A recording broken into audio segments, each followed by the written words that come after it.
Tai baisiausia, ką galėjo žmonija sukurti nuo to laiko, kai beždžionė virto žmogumi.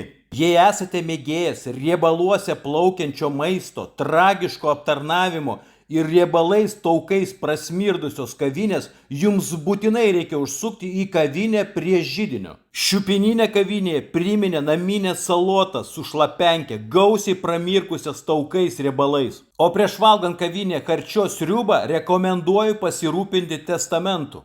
Nes jei jūsų organizmas kažkaip ir suvirškins perdėtą riebalų kiekį sriuboje, bet vargu ar širdis atlaikys tą milžinišką aitriosios paprikos kiekį, kuris bus įdrėbtas jums į sriubą, kaip ir man. Spėju, ši musė testamento nebus parašiusi, nes ji nutūpusi ant mano lėkštės sriubose net neparagavo. Kokią kiaulės atraižą naudojo didikų kepsniui, nespėliosiu. Bet ji puikiai tiko sugerti visiems taukams, kurie buvo nugulę į keptuvę.